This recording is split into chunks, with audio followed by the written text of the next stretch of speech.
Xbox On. Welcome to Xbox On, a podcast with one host about one console, Xbox. I'm said host Jesse DeRosa, and on today's episode, we'll be talking about our favorite games played in 2025. This year's been full of incredible releases. Not only that, but our backlogs have never been longer. With so many great games to play, we take this final episode of the year to celebrate our top 5 favorite games we experienced during the calendar year. Not limited only to Xbox games, but rather, this week's episode celebrates the year's most enjoyable moments in gaming. Let's send off 2025 on a positive note. Thank you to all who've supported the show, and I hope you enjoy.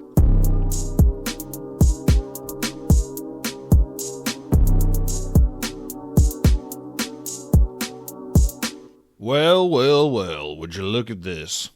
It's another year of Xbox On, pretty much in the can. Well, we're not there just yet. Let's get to today's episode, and then that'll be another 365 days of this godforsaken podcast. You guys, welcome to the final episode of Xbox On for the year 2025, episode 343. How long have we been waiting to get to this episode, boys? Those of you know, ever since episode 1, I've been saying, I just want a podcast where I can get to episode 343. By the time we got here, I'm so unsatisfied. I'm so disheartened because by the time we finally got to episode 343, 343 Studios changed their fucking name to Halo Studios. What the hell is this? You know we're never going to get to episode Halo. That's not possible. That's not a number. Welcome to Xbox On, you guys. Ooh, hit the mic. Yes, so as I already indicated, final episode of the year, exciting stuff. This is my favorite episode to do each and every year because, well, it's lower effort, Don't got to cover news, don't really got to talk about what else happening. It's just really a moment for all of us to come together and celebrate moments we enjoyed throughout the year playing video games, which is always a blast. So I'm excited to be here with you all today. Thank you for all in advance, all of you who did write in, so we could have the audience participation and go over our favorite games of the year. So for those who maybe have only started listening to the podcast recently, here's a quick little rundown. So this is our year's end kickoff show. Well, no, I guess it's a year end. It's a finale. It's the 2025 Xbox On finale, where basically it's exactly what I already said and exactly what it sounds like. I'm just going to go through some honorable mentions, some game award type random one-offs like that. I'm going to go over my 5 favorite games I played in 2025. Then we'll get into all the audience's favorite games that you guys wrote in with. And then we'll tally up all the repeat answers and see who overall or what game overall seems to be the community favorite game of the year for Xbox. And then we'll just do a bunch of random miscellaneous bullshit and we'll get the hell out of here and call it a year. So that's really all we got in the books for today. Now, let's talk about next week's episode real quick. So next week we will do another tradition we've been doing for the past couple of years, which is last week's episode was all about a look back at 2025 with Xbox. This upcoming episode next week, the first week of January 2026, will be a look ahead at Xbox in 2026. So a little overview to kind of get us, kind of centered and focused on what the next year could look like for Xbox. Who knows what the next year looks like for Xbox, honestly. But if we talked about 12 months ago what this year would look like for Xbox, I don't think endless studio shutdowns, game cancellations, and mass layoffs were in the cards. But hey, anything's possible. So maybe 2026 will be a far more positive year. Here's hoping. Yeah, so that's what's up for next week. And then we will hop in afterwards, being the second week of January, and just go back to the regular show with the comments and the news and the what I've been eating and all the rest. So that's kind of how we do the holidays here at Xbox On. And guys, so one last thing before we get into this week's show. I wanted to, usually it's dead. There's no news this time of year. But there has been enough news that I actually argued with myself. I debated whether or not we would actually just do a regular show this week, talk about news, and then next week kind of move forward with the game celebration of the year. I didn't want to throw off the schedule like that, but there has been a decent amount of news.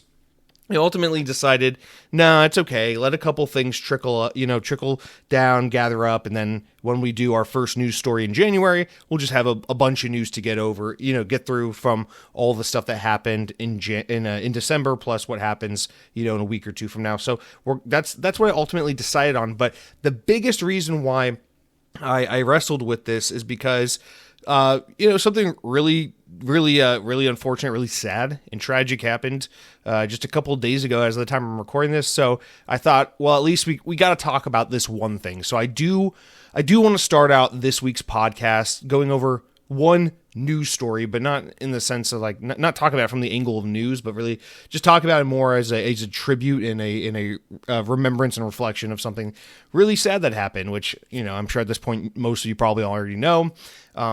Vince Zampella, the head of Respawn Entertainment, the guy who is overseeing the Battlefield franchise for EA, really tragically died this past week. So I'm just going to read from the VGC article because, you know, I clipped out some parts, mostly just because it gives a good overview of this man's biggest achievements and his contributions, I should say, to gaming, along with a little bit of what happened. So here we go.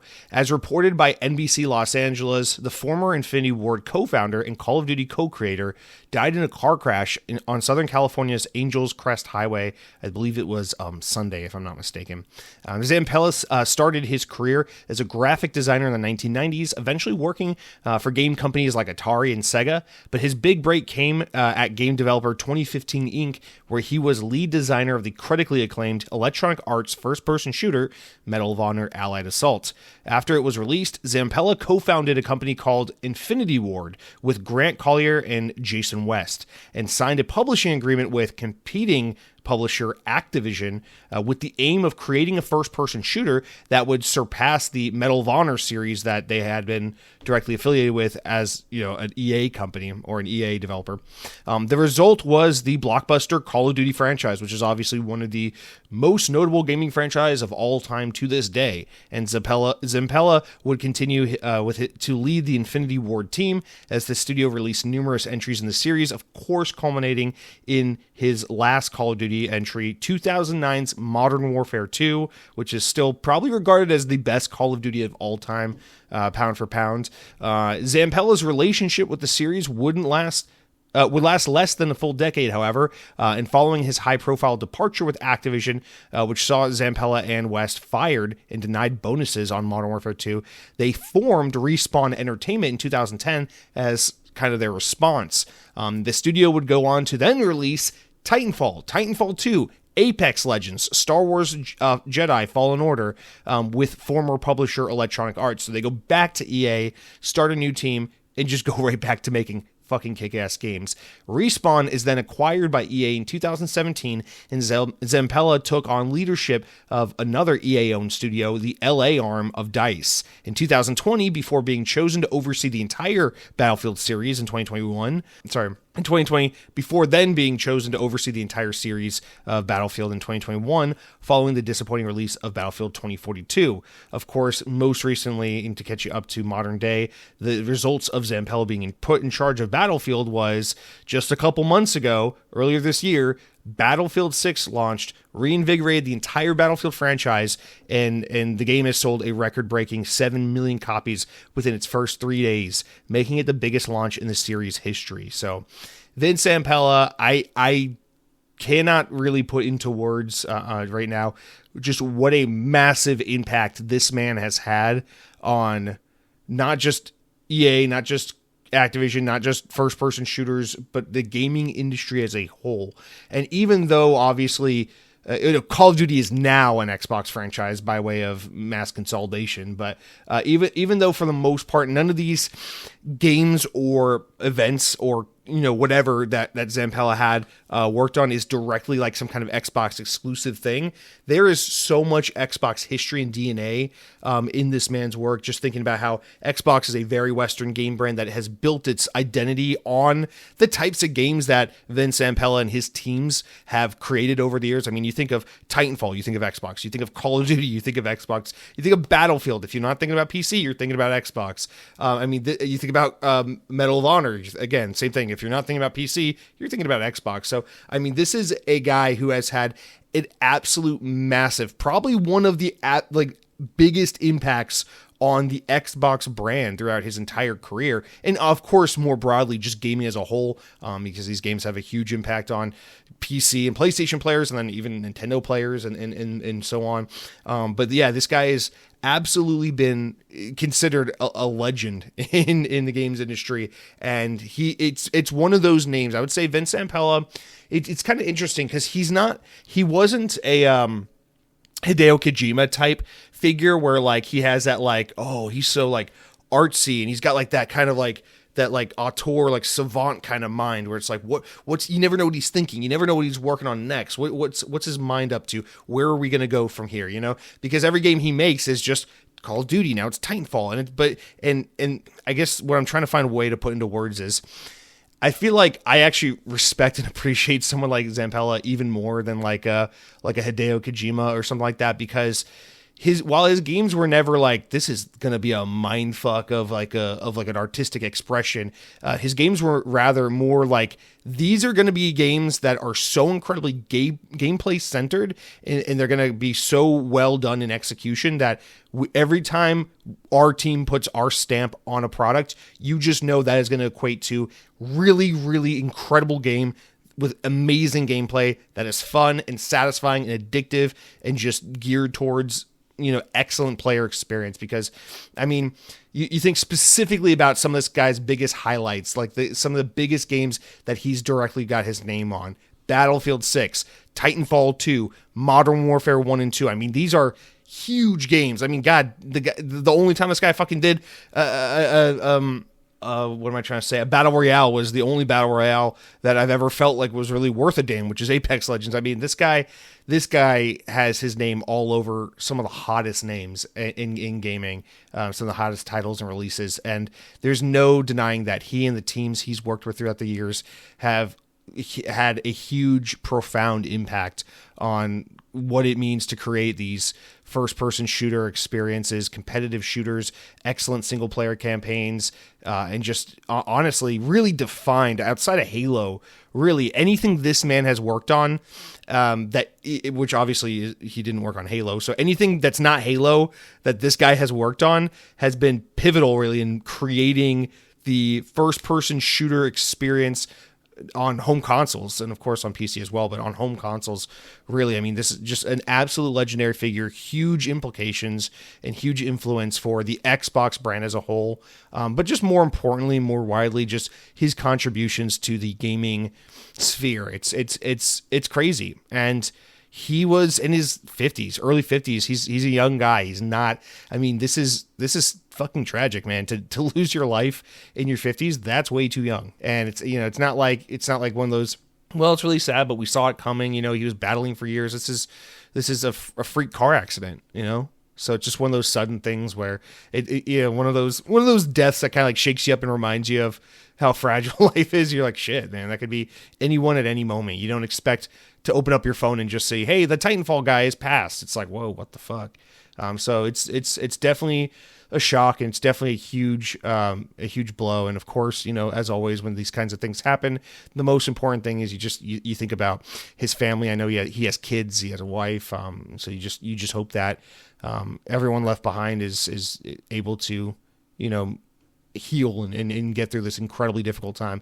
Can't imagine what it'd be like to receive that phone call after something like that happens to someone you love. So just really feel for his family. It's the holidays, horrible time for this kind of thing to be happening. Guy's super young, had so much left in his career, clearly was not done delivering amazing stuff, because I mean, as we will talk about on this episode, Battlefield 6 is a huge reason. It's a huge contributing factor to why 2025 was such an excellent year for video games. So this guy was not done kicking ass and delivering great franchises and games for everyone to enjoy. So just a super big loss in the industry, and I can't not acknowledge it. So definitely had to start out the episode with this. This is one of the bigger names in gaming that I highly respect, and one of those like rare celebrity deaths, so to speak, that like kind of shakes you up. You know, there's like, you'll hear it's like, oh, Bill Cosby died after raping a bunch of girls, and you're like, oh, okay, fuck you. Yeah, or you'll hear like,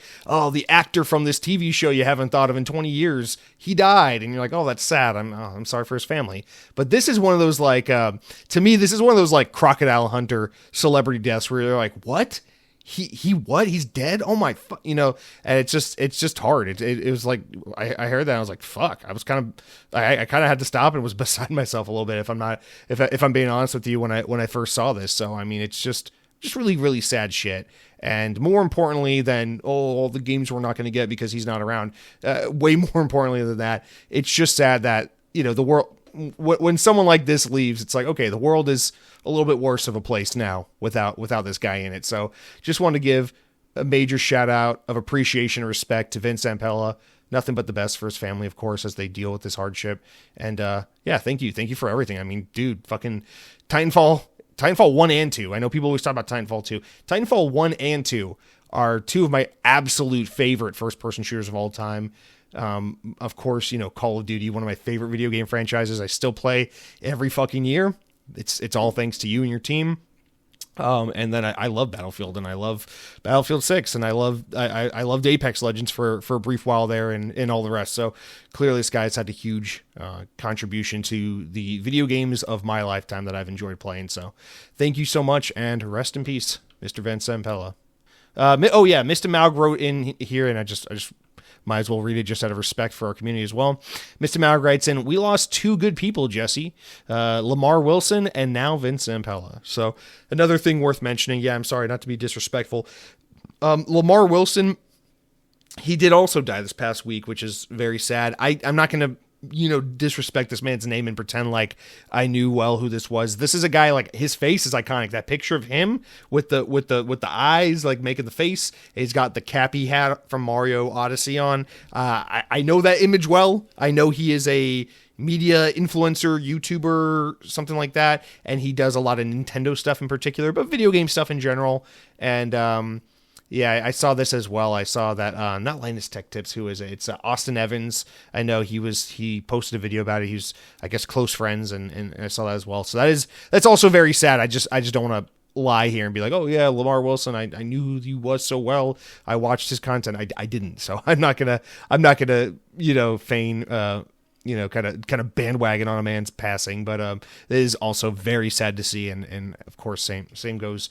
Thoughts for his family and the suffering they have to go through. What a horrible time to go through a traumatic experience like that. I know it's used in like TV and movies a lot as a trope, but it is one you think about, right? Where it's just like, fuck, man, what a horrible thing to have happen for your family, to taint something so special like the holiday season with like a tragic loss. It is just so sad. So of course, thoughts to all these people and their families. It's fucking awful. As we get ready, this episode goes live on Christmas morning. It's not the best way to have to start out your holiday. So, you just got to be appreciative for every day, man. I tell you what, this podcast, at the end of the day, you got to remember it's about celebrating our shared love of Xbox, which is such an unimportant, frivolous, ephemeral thing. And anything could happen at any point in time, and your whole world could be fucking torn apart. So you gotta wake up and be grateful every day, man. I sure, I'll tell you what, enough celebrity deaths happened the past week that I a couple times this week I woke up and was just like, yeah, pretty fucking happy to be alive right now. I'll tell you what. So anyway, hope you guys are all well. Rest in peace to these gentlemen, and let's try to amp up the excitement and move into the show and talk about some awesome Xbox games. So let's get into that.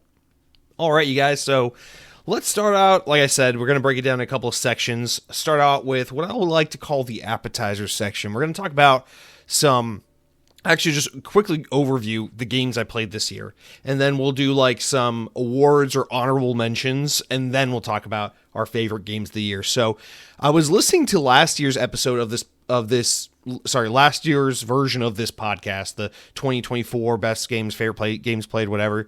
And first of all, fuck, it's crazy to think that was 12 months ago. Just listening to that, I'm like, I was like, wait, I played that game a year ago? I thought I played that game 2 months ago. But anyway, aside from that, I remember last year I had only played like 20-something games, and I was like, oh man, it's just been a busy year for me. I haven't played that many games. I spent more quality time with a few select games rather than getting to play a bunch of games. And then also I re-listened to like my top 5. I'm like, oh man, that was my number 2. That was my top 5. And just feeling like this year I got to experience not just so many more games, but also so many more games that directly spoke with me. Like, this year was a much better year for me in terms of really getting to play some games that I really love. Like this, very, very impactful year for me this year. So I'm excited, especially more than ever, to talk about all those games with you. So in total, I counted up, I played 42 games this year. And what I do is I basically go on the Xbox app, I look at my achievements, and I just look at everything that pinged throughout 2025. And then I do the same thing with the Nintendo app, look at everything that I have play activity recorded through 2025, look at Steam, and then I stop looking because I don't have a PS5 and mobile doesn't count and all that stuff. But anyway, that's basically how I make my list. And and to be clear, there are a lot of games I don't count. So if there's a game I download on Game Pass and I played for 30 minutes, I don't count that. This has to be a game where I like if it's a single player game, I beat it, or it's a game that I played an extensive amount, or I feel like I saw pretty much what this game has to offer, what it's trying to convey in the time I spent with it. It has to be a game where I really feel like I played it, you know? So of all the games I played this year, I count 42 of them that fall into that category, and they are as follows. So from the Xbox and PC pool of games, we have Batman Arkham Origins, Ninja Gaiden 2 Black, Suicide Squad Kill the Justice League, Marvel Rivals, Avowed, South of Midnight, Injustice 2, The Elder Scrolls 4 Oblivion Remastered, Doom the Dark Ages, Splitgate 2, which is now called Splitgate Arena Reloaded, FBC Firebreak, Tony Hawk's Pro Skater 3+4, Battlefield Hardline, Battlefield 4, Battlefield 5, Battlefield 2042, and Battlefield 6, Chronos The New Dawn, Skate 2025, Keeper, Fortnite, Black Ops 7, and Spider-Man 2, Marvel's Spider-Man 2. Over on Nintendo Switch 1 and 2, I had the following games recorded: Metroid Dread, Mario 3D World plus Bowser's Fury, Super Mario Bros. Wonder, Animal Crossing New Horizon, Welcome Tour, Tron Identity, Tron Catalyst, Metroid Prime Remastered, DC Universe Online, Star Wars The Force Unleashed, Mario Kart World, Donkey Kong Bonanza, Splatoon 3, Ball Pit, Metroid Prime 4 Beyond, Marvel Cosmic Invasion, The Legend of Zelda Tears of the Kingdom, Kirby Air Riders, and Marvel Ultimate Alliance 3. So a total of 42 games. Those were the games I played. Honestly, a really fucking killer list. And I think, this might come up a little later in the show, but I think really something that's worth mentioning is this 2025 was the year of my rekindled love of Nintendo. And so you're going to see a lot of Nintendo on this list, where usually it's pretty Xbox centric. But I think what's really great is really listing everything out. It kind of naturally played out in such a way where it feels like everything got a lot of love. So I'm really excited to go through these lists with you and just kind of have like the whole total spread of my gaming time kind of represented through all my favorite games. So those were all the games played, and now from these games we will make our lists. Now I do have a list of, I was listening last night when I was putting the show notes together, I didn't come up with this because I forgot about it, and then this morning when I was re-listening to last year's episode to kind of get familiar with how I kind of laid it out, I realized that I did like a goofy thing where I was like, in the game award for a game that I thought I wouldn't get an erection while playing goes to whatever, for whatever, as an example, for comedic effect. I realized I did something like that last year and I didn't do it this year. So right before I started recording a couple minutes ago, I slapped this together because I was like, I can think of a couple things real quick. So let's go over some awards for like arbitrary awards. This isn't the game awards. There's nothing official or legitimate about this podcast in any way. So just having fun with it. But so I think I got like 5 or 6 of these here. So let's just run through these real fast. I want to say the game that gets the award this year for game I thought I would play but ended up not playing, that award is going to go to Expedition 33, Claire Obscure, because I really thought I was going to play this game. I had every intention of playing this game. It just came out at a horrible time. I was like, whoa, South of Midnight, Elder Scrolls, Avowed, like I can't be doing all this shit at the same time. So Expedition 33 got away from me, and that ended up being the game I wanted to play this year, thought I would play this year, didn't play this year.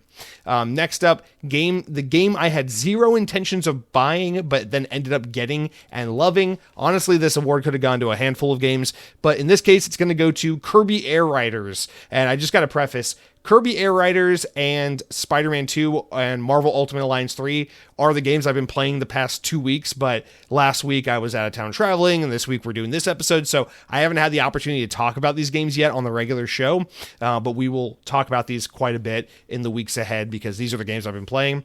But yeah, Kirby Air Riders, that is a game I saw, was like, that's cool. I don't know if I'm going to spend $70 on a Kirby Air Rider game. Didn't think I was going to buy, ended up buying. Really liked it. We'll talk about it some other time.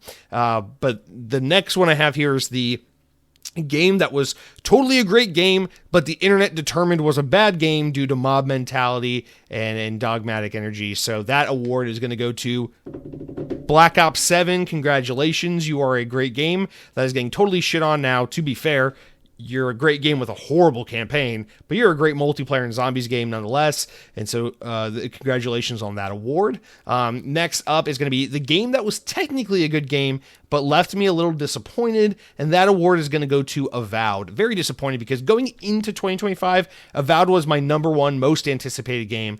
And I liked Avowed. I played it. I beat it. I thought it was really good. I thought the world was really pretty. I enjoyed being in that world and playing through it. The thing about Avowed is after I beat it, I was like, yeah, I like that game a lot. But then it was one of those games where I just kind of forgot a lot about it and I didn't think about it a whole lot. And as the year progressed and I look back on the games I played, Avowed was one where I'm like, yeah, I definitely played that, but whatever. I don't have too much to say about it. And I just feel like it didn't leave enough of a lasting impression. And for me, that's a big disappointment. So was it a good game? Yeah, I'd say so, but it definitely wasn't the game I thought it would be. And that's going to lead us perfectly into our next award, which is the game I feel most guilty for not playing, similar to the game I thought I would play, but didn't play. This is a game where, yes, I also thought I'd play it, but I feel very guilty for not having played this. Expedition 33, I don't feel guilty for not having played it. I just feel like, I thought I would have gotten around to that maybe one day, but but this game is a game I feel bad that I haven't played yet. And that is Outer Worlds 2, the other Obsidian RPG that came out this year. And it seems like, judging by the reception, that this is the better game of the two. So I do intend on getting to this relatively soon. This will probably be my first big game of 2026 that I play.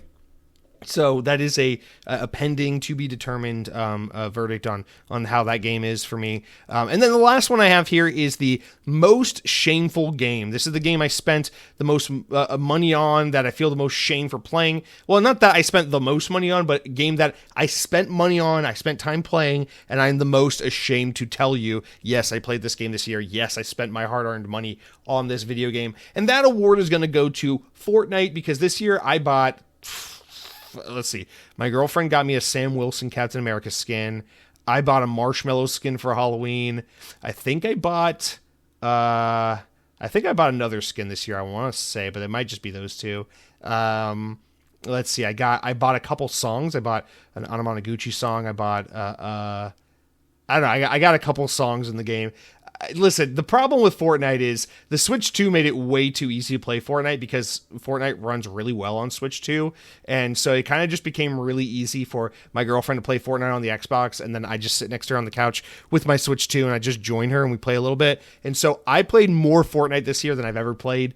And I'm not going to lie, I had a good time playing Fortnite with my girlfriend. Sometimes we play with her sisters. Sometimes we play with our friends or something. But yeah, I played Fortnite a dozen hours or so this year, and I'm not proud of it, but I'm not gonna lie and say I didn't have a good time, because I did. So that's my most shameful game I spent time and money on this year, is Fortnite, and those are going to be it for our little awards to warm things up here. Now I want to get into my honorable mentions. Just like how there are 5 games in my top 5 favorite games of the year, there will be 5 honorable mentions. The difference, however, is that the honorable mentions are in no particular order. This is just the order in which I thought of them or wrote them down. So the first one I want to give for honorable mentions is a game I am currently playing. As of the time I'm recording this podcast, I'm about 2 to 3 hours away from rolling credits. I suspect my Christmas morning is going to be spent finishing this game up. But that is Spider-Man 2. This is the game I've most recently been playing. This game is... of course, the 2023 PlayStation 5 exclusive Spider-Man 2. It came to PC earlier this year in January. I bought it a couple months ago, but the game has been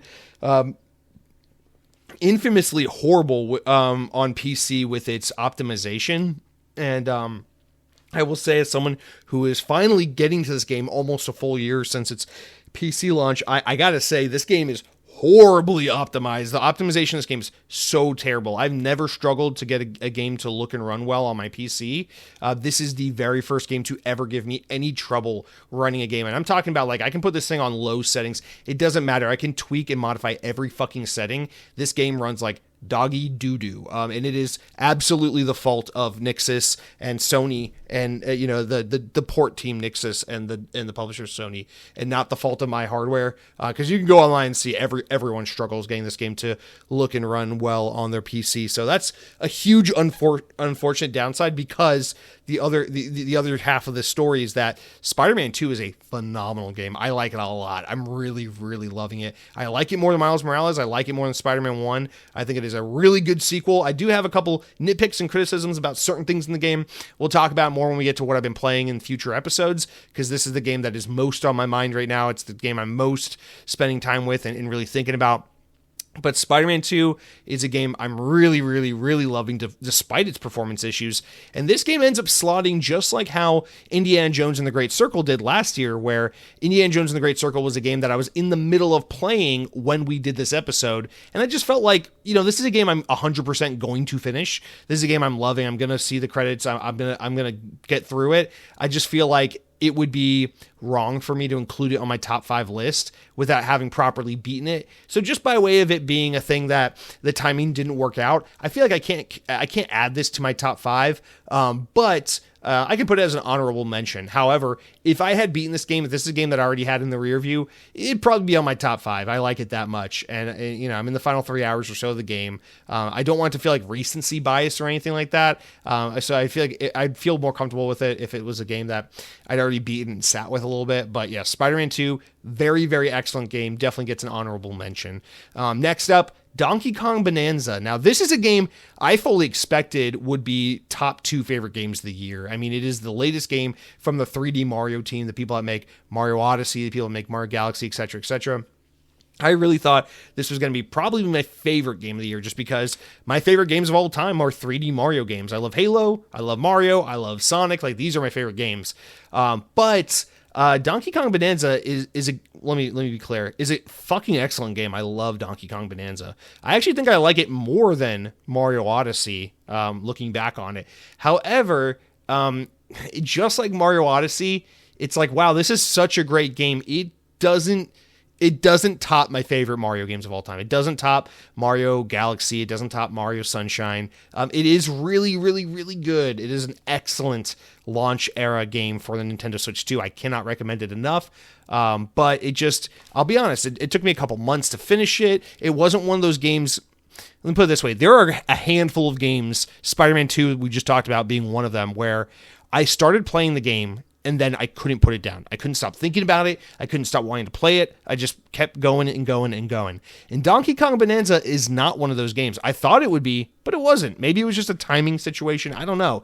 But when Donkey Kong Bonanza came out, I immediately started playing it. I immediately started liking it, but then I put it down, came back a few weeks later, played a bunch, put it down, went away for a few weeks, played a bunch. And it took me like 3 or 4 months to finish it. So Donkey Kong Bonanza is definitely, just by that alone, I can feel it's one of those, this wasn't that like, oh, can't get enough of this kind of gaming experience. It was what a great game, but, I got other things to do too.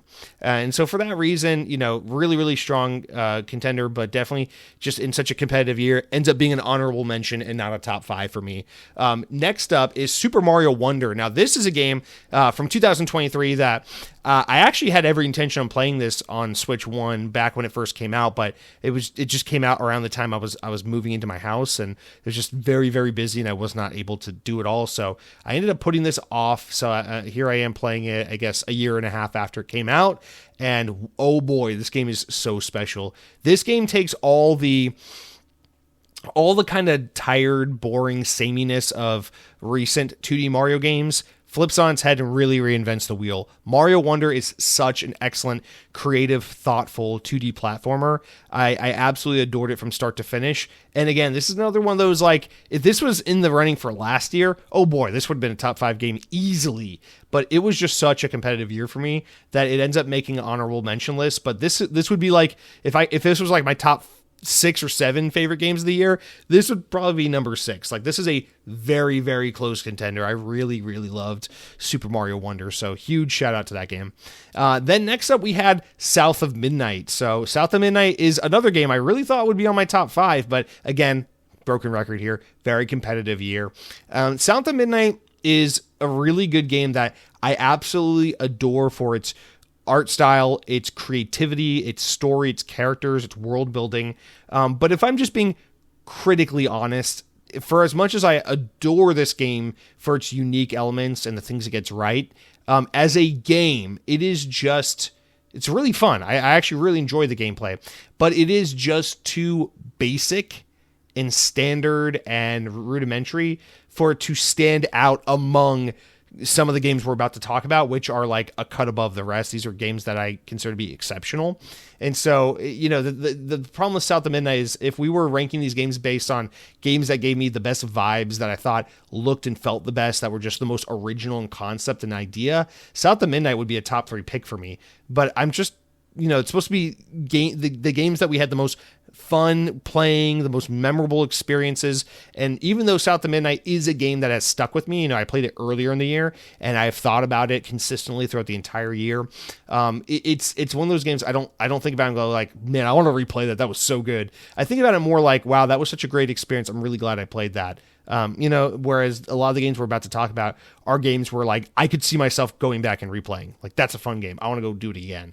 So South of Midnight, again, just kind of barely misses the list, but I really adore this game. And it really bothers me how criminally underrated this game is, because it is so unique. The music, the art style, the animation style, everything is so beautiful. It's so special. It's so unique. But the gameplay it's good. I like action platformers, 3D adventure games, and things like that. I appreciate how the game is linear. I appreciate that it's not bursting with checkboxes and points of interest and exploration and skill trees and leveling systems and all that. I appreciate that it is just like run through linear levels, platform, beat up enemies, enjoy cutscenes. Like, I think there's something really special about that in a world where we don't have nearly enough of that anymore.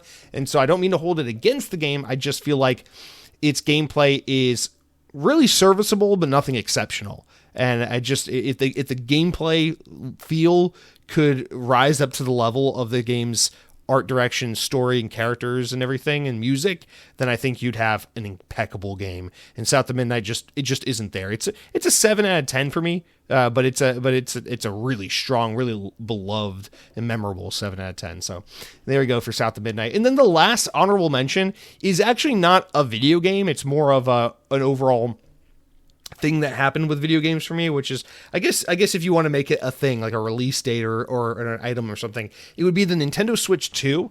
And what I wrote was Nintendo Switch 2 releases and I rekindle my lost love of Nintendo.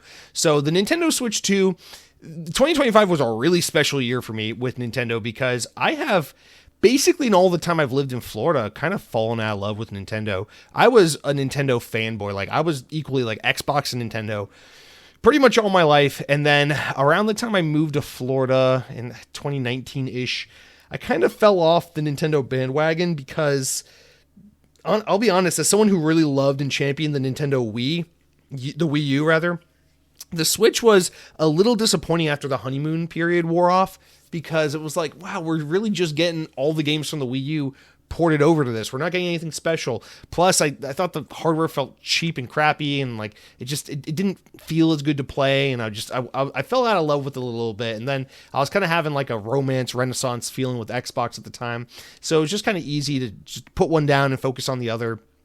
And I'll be honest, now that I spent extensive time with Switch 2, it's been out for 6 months. I think it's a little bit that Switch 2, the refinements and the upgrades of Switch 2 helped fix my problems with Switch 1, as I've said in the past. And I think it's a little bit of, this is just a good refresh point for you to jump back in if you feel like you're kind of out of the loop. New hardware launch is just a great jumping on point. So I think that's part of why my love of Nintendo was rekindled. But if I'm being honest and really holding myself to account, because I stand nothing to benefit by sitting here and lying to you guys on my Xbox podcast to an audience of 7 dudes. If I'm being really honest and critical of myself, the truth of the matter is the Nintendo Switch generation, this last generation Nintendo, was actually a really excellent generation of video games, but I tapped out like right before it got really good, and I just kind of remained bitter about it throughout some of its most critical years. Because as you'll see from this list, I mean, go back to the Nintendo games I played this year: Metroid Dread, Mario 3D World plus Bowser's Fury, Mario Wonder, Animal Crossing New Horizon, Metroid Prime Remastered, Splatoon 3, clearly clearly, Tears of the Kingdom, Marvel Ultimate Alliance 3, clearly these are all games that came out kind of after I put the Switch down, and Pikmin 4 is another one I got to get to, and Luigi's Mansion 3. Clearly, the Switch ended up having a really strong library of games, but I think I just kind of got burnt out and a little bitter towards Nintendo, and I let it get the best of me. So it's a little bit of, there was a time period where Nintendo just wasn't really speaking to me, and then I kind of put it down and moved away from it and moved on. Plus, I had issues with the hardware of Switch 1, plus Switch 2 kind of addresses those issues. But anyway, what it all culminates in is the Switch 2 was a really good refresh point for me to kind of give Nintendo another try. It's fun to get excited about a new toy, and so I was excited about, Nintendo's got a new generation of hardware coming out, pre-order the Switch 2, kind of got acclimated with all the things I'd been missing the past 5 years or so that I've been absent, and what it really ended up being was a year of rediscovering all the things I've missed from Nintendo the past 5 years and rediscovering all the reasons why I used to really love Nintendo. And Switch 2 is not a perfect system by any stretch of the imagination. I have plenty of criticisms of it, but it is a big upgrade from Switch 1. Even though it's not a sexy and flashy console upgrade, it's very much like going from an Xbox One to an Xbox Series X, where it's like, yeah, it's pretty much the same thing, but it's faster, prettier, and runs better now. That's kind of how Switch 2 is. It's just a Switch, but it's prettier, it's faster, it runs better now, and the hardware just feels a lot more premium. Dude, I mean, that new Pro controller, just sitting in front of a TV, playing Metroid Prime 4 with that new Pro controller, that's enough for me. That's enough. To me, like that's a perfect Nintendo console, really. And so it's just been really great this year too. I mean, I think at this point in time, just because, obviously I had a lot of Nintendo play this year because there's so much to catch up on. But once I'm all caught up, I mean, it's going to be back to the same old, where Nintendo's only really got like 2 to 3 games a year max that really speak to me. So I'll probably be back to playing 85% of my gaming time on an Xbox, where the majority of the games I want to play are. But it is really nice to have Nintendo kind of back in the rotation, back in the good graces, the deserved but harshly criticized good graces I had shunned it from. It'll just be nice to be a little less of a bitter asshole and just have Nintendo back in my life. So I want to give an honorable mention, shout out to Nintendo Switch 2 and Nintendo in general. Just a good year for me to kind of rekindle a part of my gaming identity that I gotten away from. It's really nice to be back and cozy with again. You got to make some room in your heart for those big corporations, guys. It's just not fair to the big corporations when you have a change of heart and you move away from them, and then they stop receiving your money in exchange for their products and services, and that's just heartbreaking. That's not good for any economy. So anyway, shout out to Nintendo Switch 2. Shout out to all the honorable mentions and awards. Now, let's get into my top 5 favorite games I played in 2025, and then we'll talk about the audience's picks. All right. As always, I'm going to start at number 5 and work down to number 1, because you saved the best for last. Now, my number 5 pick is a game I played very early this year, very early. In fact, I may have even started it on like December 30th of last year. I don't know. But it was the first game I beat this year, and that is Batman Arkham Origins. Dude, I fucking love Batman Arkham Origins. So last year, as you might recall, if you've been listening to the show for a while, I went through a kick where I played Arkham Asylum, City, Knight, and then Suicide Squad Killed the Justice League, all from like December 2023 into February, March 2024. Like, it was just a couple months of me catching up on all these Batman games I never played before. And I fell in love with the Batman Arkham series. I really love those games. Last year, I said Batman Arkham Knight was one of my favorites.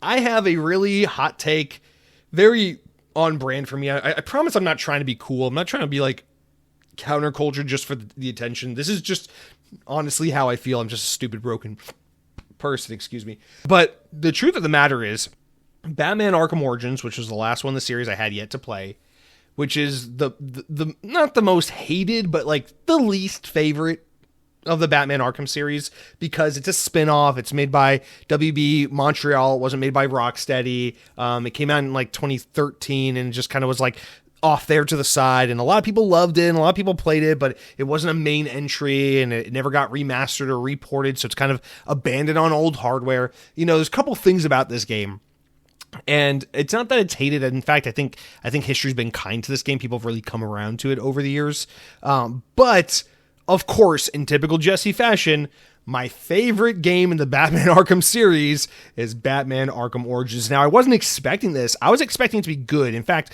the fact that this game, WB Games Montreal, built it off the skeleton, the bones of Batman Arkham City, which is the second Batman Arkham game, and also my least favorite of the trilogy, of the original trilogy, I assumed that this would be my least favorite Batman Arkham game overall. Because even though I liked Batman Arkham City a lot, I just thought Arkham Asylum was a really tight, awesome linear experience, and that Batman Arkham Knight was a really masterfully pulled off open world Batman experience. And then Arkham City was just kind of this in the middle, in between the two, that was great, just not as good as the other two. So I assumed Batman Arkham Origins, with it being a game developed by a different studio, a spin-off game based on my least favorite of the three Batman Arkham games, probably wasn't going to love it because it shares the same map, shares the same engine, shares the same assets and everything. But no, this game ends up being so fucking awesome. I think WB Games Montreal did a phenomenal job building, in my opinion, what is like the best Batman story in a video game from like a tone and a mood kind of situation. This idea of like this one Christmas night where Batman is out all night on Christmas dealing with all this fucking villain bullshit, and it's like this, you know, this is pretty gothic, sad, dark nighttime Christmas, moody, warm but creepy kind of setting. And it's just a fucking awesome game. I mean, the boss fights in this game are phenomenal. I think the electric charge glove system, mechanic is so cool. I feel like the game just has such a fun flow compared to Arkham City, where Arkham City is a little bit more like, now open up and go explore and do things. I feel like this game really invites you and entices you to want to go to the next mission and go here and go there. It feels like the game is more, what am I trying to say? It feels like, even though it's an open world Batman game, that the experience is more catered to you and fed to you in a linear manner. And then you're really incentivized to go and checkbox the things around the map, because everything, I feel like, is equally as fun to do. Like, all the side content is fun to do, and the game like grabs you in and makes you want to tick all the boxes in the world. Whereas when I was playing Batman Arkham City, I was like, yeah, this is fun, but I kind of just want to play the main story and move on to the next game. Whereas I felt like this game, I really just wanted to steep myself into the entire experience, and I loved it. I loved the DLC, the Cold Heart, which was a little harder than the base game for no reason, but other than that, just really good boss fights, really good story missions, really good storytelling in this game. It felt like it feels like this. It feels like the Batman Arkham trilogy from Rocksteady is like a really good Batman movie trilogy, like the Christopher Nolan trilogy type of thing. Whereas the Batman Arkham Origins game feels like the most fun Saturday morning cartoon in your pajamas. And there's something so fun about that vibe with that gameplay, with that awesome Rocksteady formula, that just felt so good. So I really, really loved Batman Arkham Origins. I got to play it again just to kind of get more refreshed with it. But, just looking back on it about 12 months later from playing it, this is a game where the experience stuck with me very much. I mean, I put like 25 hours into this, and it only takes about 12 to 14 hours to beat. So I spent a lot of time just ticking boxes after credits rolled. Because I really, really adored this game. And, it sucks. I wanted to play it on Xbox, but you can't buy it digitally on Xbox because it was never brought forward in any of those re-releases or backwards compatibility. And so, there's no way to really get it on Xbox. I'd have to play my 360 and bust it out of storage if I wanted to play it on Xbox. So that's not really an option. So I had to get on Steam, because the only other option would also be to bust out my Nintendo Wii U from storage to get the Wii U version of the game. So I was like, okay, I guess we're playing on Steam. So I really hope they bring this game forward. If they ever did a remaster or a re-release for this game, I'd be there day one to play it, because I really would love to see this game brought forward and shown some respect like the other entries in the series, because in my opinion, Arkham Origins is just a really great game. All right, so let's go into the number 4 spot. So this is... It immediately starts getting really hard here. I knew Batman was going to be number 5, and then 4 through 1 just immediately starts getting hard. So next up is Metroid Dread. And it's kind of weird putting Metroid Dread here, because I bought this game when it first came out. I played it when it first came out. I immediately loved it when it first came out. I got about 3 or 4 hours into the game and then fell off because Metroid was having trouble figuring out where to go, what to do, put the game down, moved on to some other things, meant to come back to it, got distracted. The rest is history. You know how these things go. So I loved Metroid Dread a lot when it first came out. It was just one of those like, oh, maybe now's not the right time kind of things. I'll come back to this later. So I come back to it this year when I'm kind of like hyped for Switch 2. I'm waiting for Switch 2 to come out. Let me beat a couple of games on Switch 1 that I've never finished. And I put Metroid Dread pretty high up there on that list of like, I got to knock this game out. So I sit down, I'm playing it, and I restart it. And since the game first came out, they've introduced an easier mode, a more casual mode. And I'll be honest, guys, the older I get, the more I'm like, fucking baby mode, story mode, casual mode, sign me up. I don't want to be pissed off at games because they're hard. I don't want to be stuck on a boss for 5 days trying to beat this boss. Like, I don't like that shit anymore. I like my games to move. I like the games to go easy on me if I suck at the game. I don't like the game to insult me. It's just I'm not very good at games, and I acknowledge that. So if I can play it on an easier mode, fuck yeah, I'll play it on an easier mode. So I restarted my save file, tried on the new casual mode, and I had an absolute blast with Metroid Dread. Now, I will say, like any classic 2D Metroid game, this game is a Metroidvania. You will get lost at times. You will backtrack. I played this game pretty extensively with a YouTube guide right next to me that I would reference often so that I could keep the action going and not get lost constantly. So the way I experienced this game was quite different in that I never really felt like I was getting lost too much because I always had a guide I could just follow with me and be like, oh, well, you get here, you got to go in there. Or you got to shoot that wall to open up that thing. Oh, you got to go back here and get this item if you want to get through that wall. And so I kept the pace kind of going while I play this game. And so without the element of I'm stuck, where do I go, what do I do, just enjoying this game for its action, its upgrades, its exploration, its environments, its moodiness, its storytelling, and everything like that. This game is an absolute masterpiece, honestly. It is the thing that has always drawn me to Metroid. I always say my I'm a sci-fi guy. My favorite sci-fi stuff has always been Halo, Tron, and Metroid. Like those are my three things, my three sci-fi things. And the thing about Metroid that's always gotten me so much more than the game is just I feel like the aesthetic and the vibes and the tone are so good in Metroid. And I think Metroid Dread does this like absolutely perfectly. It is the most Metroid feeling Metroid. You feel so isolated. You feel so alone when you get into an encounter with those Emmy like dog creature devices that can just fucking stab you in the face and kill you in one hit if they get near you. Like you feel terrified. Like when you walk into a room in Metroid Dread and you're in a room where one of those Emmy devices is, and like the music changes, it goes like, you hear like the little electronic little sounds trickling, and like you see like the lights start flickering and the room looks dim and scary, and you just know you're like fuck, and you see like that red light flashing on your mini map, and you're just like god damn, one of them is in this room right now. You just immediately like feel your hair crawl and you're like, oh shit, because you're trying to like get from this side of the room to that side of the room, and you know one of these motherfuckers is just scanning around the room trying to find you, and if it gets close enough to you, it's gonna pin you to the ground. There's nothing you can do to break out of it. They literally just scan your fucking face and then stab you in the face and you die. It's horrifying. So just the sense of isolation and horror that this game brings, in my opinion, is the best realized it's ever been in the series. I know Metroid being a Nintendo series is one of those. It's one of those things where it's like people are such fucking slaves to the history and everything about it. So I'm like, oh no, Super Nintendo, oh Metroid Prime or Super Metroid has to be the best Metroid. No game could ever, it's one of those obnoxious things where it's like, even though they have made better games in the series since then, we all have to lie to ourselves and hold ourselves back by pretending Super Metroid is the best it could ever be because, the internet told us that's the best one.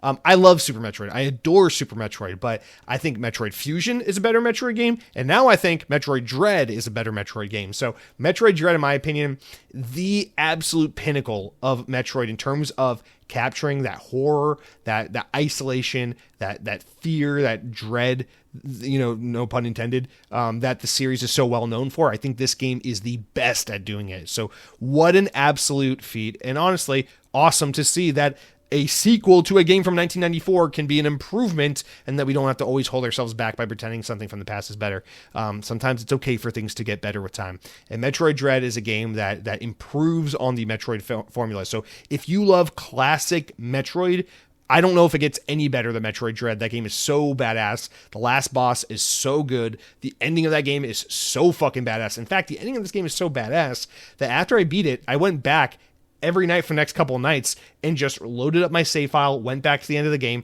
rebeat the last boss, did the final mission, escaped, and rolled credits because that part of the game is so fun. I just kept doing it over and over again. This game it's really, really good. So highly, highly, highly recommend Metroid Dread. It is, in my opinion, the perfect Metroidvania game. And it's so weird because, again, I like Metroidvanias. I don't love them. I love Metroid games. I love like Metroid Fusion is one of my favorite games of all time. That's my Metroid. That's my Super Metroid because I just grew up on the Game Boy Advance playing that game. And I know for a lot of people, Hollow Knight, Silk Song, and this and that. It's like, listen, I know. I liked Guacamelee. I played the first Guacamelee. I love that game. There are plenty of great Metroidvanias. But to me, just the tone, the characters, the atmosphere, the story, the environments, Metroid is something so special. And Metroid Dread is a pinnacle example of why this franchise is really special. So that is my number 4 pick. Then we get to my number 3 pick. This game on here is going to be the one that represents pure fun. Like I really, my number 3 pick is really in the spirit of what this is all about, right? Because every year I say, listen, write in with your 5 favorite games you played this year. It doesn't have to be an Xbox game. It does not have to be a game that came out in 2025. It doesn't have to be a game you played for the first time. It is just a game that you had a lot of fun playing. One of your favorite games that you had the most fun gaming experience playing in that calendar year. And I think this number 3 pick encapsulates that beautifully because the pick is Splatoon 3.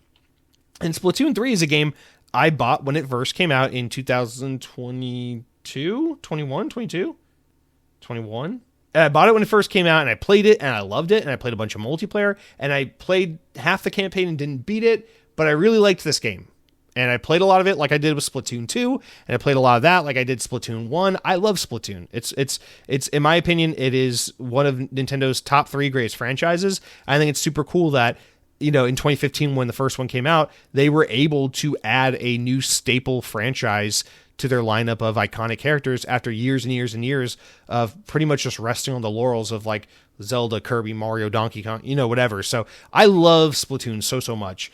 And when I kind of got back into my Nintendo move this year, I played a shit ton of Splatoon 3. I went back, finished up the campaign, played a ton of multiplayer. This was basically my Call of Duty this year, aside from another game we're about to get to. But like I played so much Splatoon 3 this year. I played a bunch when I got my Switch 2. I played a bunch on my Switch 1 leading up to the launch of the Switch 2. And the reason why this game makes the list is because even though it's like 4 years old at this point, and even though I played it when it came out, this is not my first time playing this game. It is a game that just randomly spoke to me at one point this year that I picked up. I put another 20 hours into the game and just had such a good time playing that I was able to look back and go, that is so cool. When a game can be so memorable and so good that you buy it one year, you play it, you put it on a shelf, you say that was a great time, and you move on with your life. And then years later, for whatever reason, something speaks to you and says, now I want to go back to that game.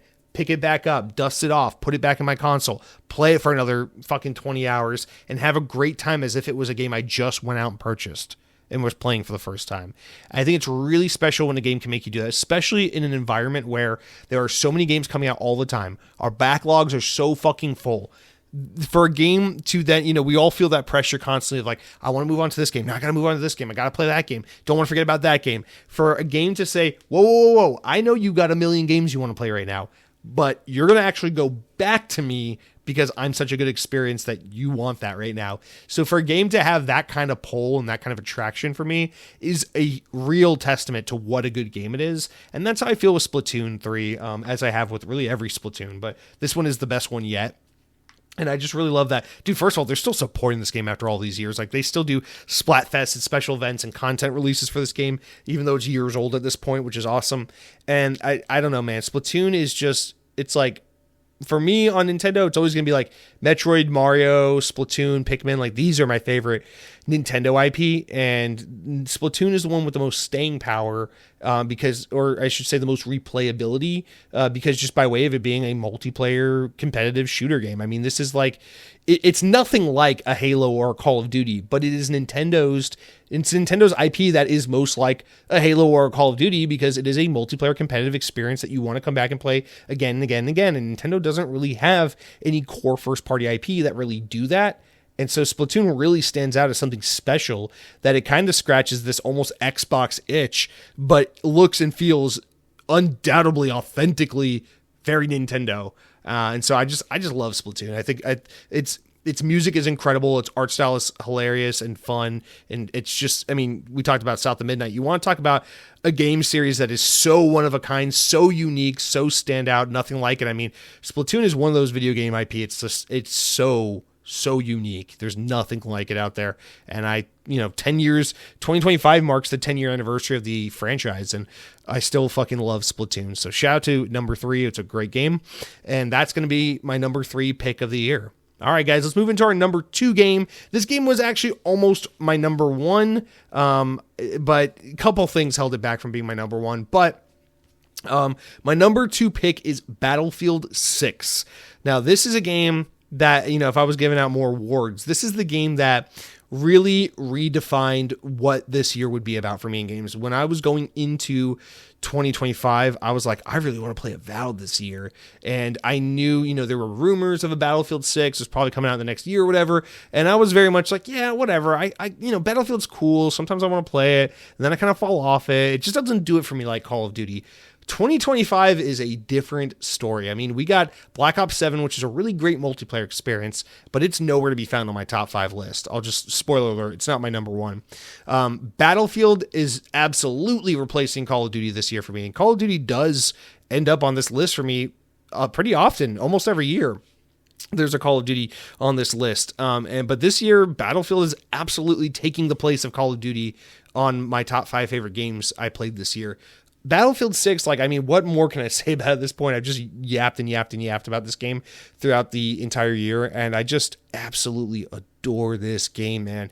I played that beta back in, August? I was just like, sure, yeah, for free, whatever. I want to try the new Battlefield game. Let's see what it's all about. Vince Zampella is heading the Battlefield series now. Big things, they're trying to go back to the series roots and kind of do things differently after the shortcomings of 2042. And Battlefield 6 just blew me away. And I still can't fully put into words what it is about this game, but it just feels so fun to pick up and play. I know the maps are smaller, the respawn times and everything. It just feels like it's easier to get into the action in this game, which I know a lot of classic hardcore Battlefield fans are actually still pretty upset about. This game's had a lot of backlash in the months since its release, which is to be expected because that's how everything works these days. But I really think this game is super special because not only is it a great love letter to Battlefield and classic return to form in most regards for longtime fans, but it's also an incredible jumping on point for lapsed players or new players, which is obviously something that you could point to in looking at its massive sales success, its huge player engagement that's had since release. In 2025, Battlefield is the biggest it has ever been. And that's thanks to Battlefield 6. So, I mean, this is a game, I put 25 hours into the beta. I put 25 hours into the game once it came out. And I will come back to this. When there is a lull in my schedule again, and I'm just looking for something comforting and reliable, I will come back to Battlefield 6. I've noticed a pattern with me these days where, November, December, January is a big month for me to play new games. I usually go through a lot of single-player new games. And then throughout the other half of the year, like the summer months, the late spring, early fall, those are the months where I tend to play comfort games, play old reliable. So I feel like there will be a time in 2026 where I will kind of get bored, kind of stop making progress on my backlog, and I will just fall back on, junk food gaming or old reliable. And Battlefield 6 is a game I know I will come back to and probably pour another 20, 30 hours in. So I absolutely love this game. It's so fun to pick up and play. It eliminates so much of the frustration I've had with previous Battlefield games while still feeling authentically Battlefield. And I just think for that, it is just such a great first-person military shooter competitive online game.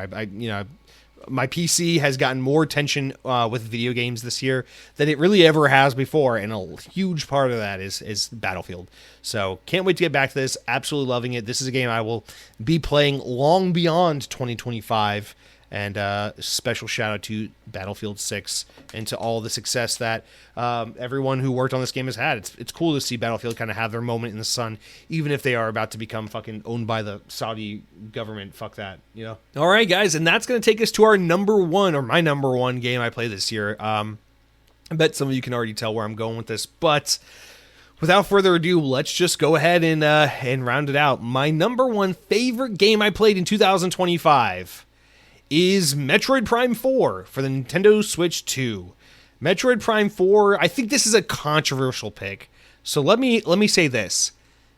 We talked about Metroid Dread. Metroid Dread is everything that Metroid should be and can be when it is trying to be its most faithful, authentic self. Metroid Prime 4 is everything Metroid, I personally think, can and should be trying to evolve towards in an attempt to gain a larger audience and become more of a broad mainstream game. I think this game is obviously very divisive for many obvious reasons, but a lot of the things that people hate about this game, a lot of things that make this game divisive, are actually some of the reasons why I adore it. I replayed Metroid Prime 1 Remaster this year, and I will be honest, I loved it a lot. I had a really good time. And it reminded me of why Metroid Prime 1 was never my favorite Metroid game. Because even though it's excellent and it perfectly adapts the classic 2D Metroid formula into a 3D space, it's just that. It's that when I see a first-person Metroid game, my mind gets excited of all the things you could do to make Metroid a different series, to evolve it, to make something beyond just a Metroidvania game. And my favorite Metroid Prime has always been Metroid Prime 3 Corruption for the Wii, because that game is a lot more story-driven. It's a lot more linear in its approach, and this game takes that and runs with it even further. And I love that about Metroid Prime 4. It's still exploration. There's still backtracking. There's still gaining items and weapons and upgrades to unlock new paths. There is still atmosphere and mood and music and ambiance and all those staples of the Metroid series. However, in addition to that, there's lots of story. There's lots of dialogue. There are other characters. There's lots of this linear feeling of just go, enter this dungeon and then proceed forward. Enjoy the game. Do the puzzles. Walk through the hallways. Fight the enemies. Open the doors. Scan the environments. Activate the switch. Whereas, Metroid Prime 1, which is considered like the pinnacle of Metroid Prime, is like scan the room. Try to figure out where to go. Get frustrated. Go into Morph Ball. Try to shoot the wall. The wall doesn't open. Fuck, where do I go? Go back 2 rooms. Realize you don't know where you are. Look up your map. Get confused by the map. Go back a room. Oh shit, I don't have all the map. Here's the rest of the map. Find the rest of the map. Still get confused. Go into an elevator. Loading screen. Shoot a wall. Wall doesn't open. Look up YouTube video. The answer was right in front of your face the whole time. Get frustrated with yourself. Proceed forward. And it's just like, listen, man, I know the small but very vocal diehard Metroid base loves that. They're like, oh, yes, I love getting lost and not knowing where to go in a game. That's awesome. That's awesome that, all 2 million of you guys feel that way. But the many, many, many millions and millions and millions of people that play games that would be interested in Metroid if it was just more accessible don't love that. And I'm sure Nintendo wants to broaden the appeal of the Metroid series, because I'm sure a lot of people look at Metroid and go, oh, that's kind of badass. That's like Halo for Nintendo. I want to play that. And then they play Metroid and then they go, this isn't it for me. And I think Metroid Prime 4 makes massive strides in becoming a Metroid that still has a lot of the DNA of what makes Metroid its own unique thing, while also evolving the series forward. Metroid Prime 4 is very much the Halo 4, Halo 5 moment in the Metroid series, where I love it. I appreciate where they're going. I appreciate that they're willing to take risks. Let's fucking do it, baby. I'm on board with you. But I think in 5 years, there's going to be a lot of people turning their heads and going, dude, Metroid Prime 4 is dog shit. And here's why. Here's why. Only the old games are good. New games suck. Here's my opinions. So I'm sure that that's where we're headed with this game. It's going to go from good reviews, I don't really know what they were doing with this, what's going on here, to fast forward 5 years from now, Metroid Prime 4 is dog shit, and here's my 48-minute YouTube video explaining why I think that. So I'm sure that's where we're headed. But for me personally, as someone who is a longtime Metroid fan, who puts up with a lot of the frustrations of the series because they love the rewarding elements of it so much, and the tone and the atmosphere and the setting so much, I think Metroid Prime 4 is such a perfect balance of still having a lot for the old fans while also making the game more accessible and playable for newer players. And I just think this game is so much fun to play. There was something really special to me about playing a Metroid Prime game where I didn't get stuck every 2 minutes, and I felt like I was always making progress, but I was still exploring, and I was still adventuring, and I was still unlocking, and I was still upgrading, and I was still progressing. And I just think that feeling on my own is so much more fun than constantly having to search around, try to figure out what to do next, or fall back on the internet for help on what to do. And so for that reason alone, and just the fact that this game is absolutely stunning, the gameplay is still fun, the boss battles are phenomenal. The weakness of this game, the story's ass. The ending is really disappointing. The ending falls flat on its face. But the actual moment-to-moment game, like the main 14 hours of this campaign, of this story mode, are so much fun. This is a game I could not stop thinking about. I could not put down. Every minute I wasn't playing this game, I was just thinking about getting back to this game. And to me, that is, you take a series I love like Metroid, an IP, an identity of something like Metroid, and you put it into you evolve and twist the formula into something that is more my speed and of my approach. And I think you're left with a game that is absolutely crazy and addicting and just totally infectiously lovable. And to me, that is what Metroid Prime 4 is. So there are 2 Metroid games on my list this year. I will say Metroid Dread is the proper, awesome Metroid game that I would recommend for people who are looking for Metroid. And Metroid Prime 4 is the game that I would recommend for people who are open to change and people who have traditionally been turned off by Metroid but are open to giving it another try at some point in the future. Metroid Prime 4 is a fucking awesome game. We waited 20 long years for this game. I do not think it was worth the 20-year wait, or I think it's like 18 years. I don't think it was worth an 18-year wait. There's no reason why this game should have been able to come out. I mean, you play this game and you realize what it is. It's like, wow, this could have happened on the fucking Wii U. I don't know why it took so long. But the fact that we have a Metroid Prime 4 at all is phenomenal. They definitely try to set up for Metroid Prime 4, which I hope we get. I hope this game sells well enough to justify a Metroid Prime 5, and I hope we don't have to wait 18 years for it. But I'm so grateful that we got a Metroid Prime 4. And I think the Nintendo Switch 2 being this surprise rekindling of my love for Nintendo this year, paired with finally getting a new Metroid Prime game, and that game was, in my opinion, the best Metroid Prime's ever been, is just such a fucking home run of a combination. It's like, I got a new Nintendo console I love, I got a new Metroid Prime 4 that I love. You put that all together, man, that was my favorite experience this year in gaming, was having a brand new Metroid to play on my brand new Nintendo console, and it was just totally an evolution of the series in a direction in which I want to see it head. And I think there's still a lot of room for improvement with this game, but I really love where we're headed with Metroid, and I just really want more of it. So shout out to Metroid Prime 4 and to Retro Studios. This game was so much fun. So we got Batman Arkham Origins, Metroid Dread, Splatoon 3, Battlefield 6, and Metroid Prime 4 Beyond. And those are my top 5 favorite games I played this year. All right, I'm going to take a quick break, and then we're going to hop back in and go over the audience's top picks and the community overall pick of Game of the Year. So let's do that real quick. All right, quick water break, kitty break. Let's get back into it, guys. So now let's get into the audience's top games of 2025. So you guys all wrote in your own special way. Some of you guys go 1 to 5, some go 5 to 1, some go in no particular order. But this is just in no particular order, just just random people throughout the audience. You guys have written in over the past couple weeks, and these are your picks for your favorite games you played in 2025. So let's kick it off. I think we got about 70 of you here.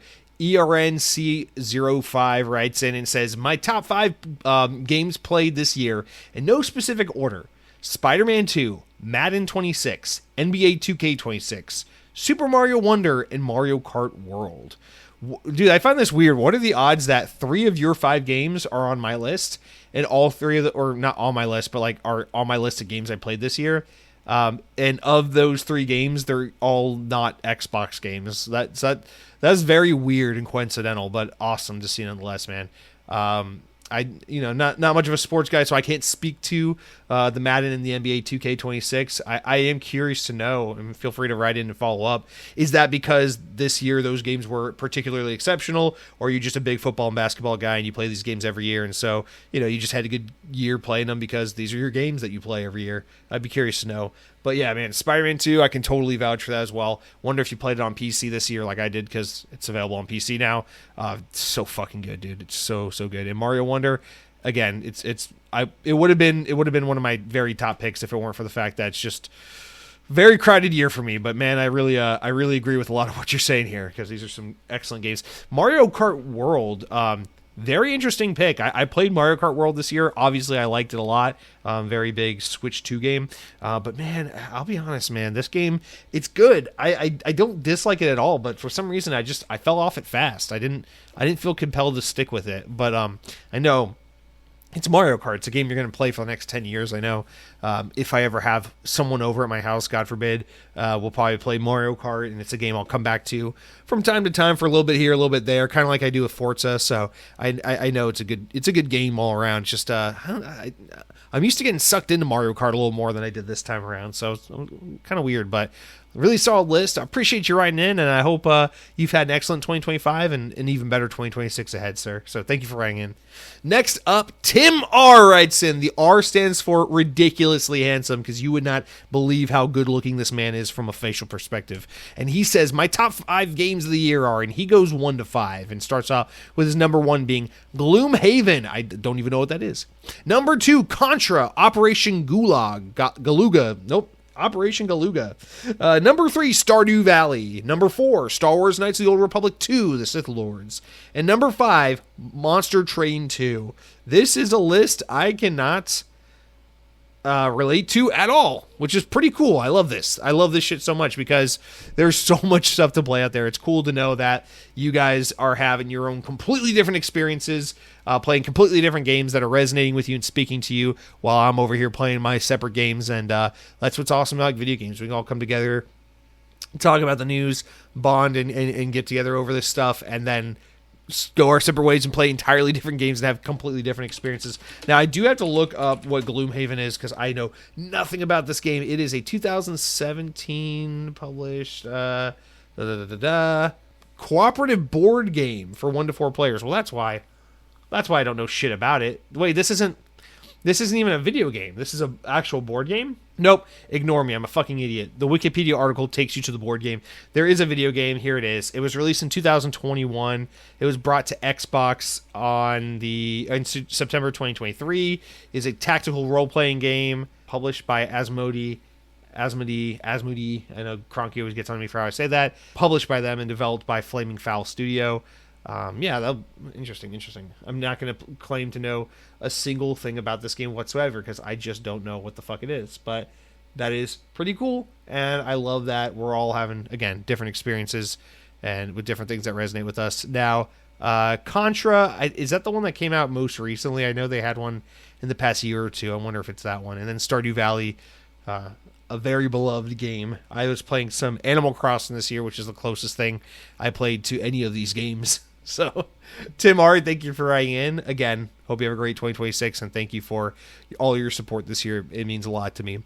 Decoy Octopus, Mr. Decoy Octopus, writes in, and I just want to give a special shout out. This is a name that, and Mr. ERNC05, I don't know if you were this year or last year, so this might apply to you as well, but Decoy Octopus, you are someone who started commenting and listening this year, so I appreciate you. You're someone who helped add to the voice in the community of Xbox On, and I appreciate all the support in that you've helped shape this show by participating and being a part of it. So thank you very much for writing in. And you say, in order of enjoyment, my number 1 game, Expedition 33. I expected to see a lot more Expedition 33 on people's lists than I saw, so not surprising to see this at your number 1, surprising to not see it on more people's lists. But you say, number 1, Expedition 33, number 2, Stalker 2, number 3, Oblivion Remastered, number 4, The Altars, number 5, Dredge. I gotta look up Dredge. Dredge is so familiar sounding, but I don't know. Oh, yeah, here it is. I keep seeing it all over. Yeah, this game came out this year, right? Nope. It came out on iPhone this year. It's been out since 2023. All right. A fishing video game by Black Salt Games, published by Team 17. A survival horror game. It follows a fisherman who encounters increasingly Lovecraftian creatures as he ventures out further into the open world of the archipelagos. All right, that's see, this is what. Here we go again, man. Stalker 2, man. That's another game I thought I was gonna get to this year. I started it late last year when it came out. I said now's not the time, but I'll come back to this. Never came back to it. Stalker 2 is on that list, man. Expedition 33 on that list. Oblivion Remastered. I played half of it.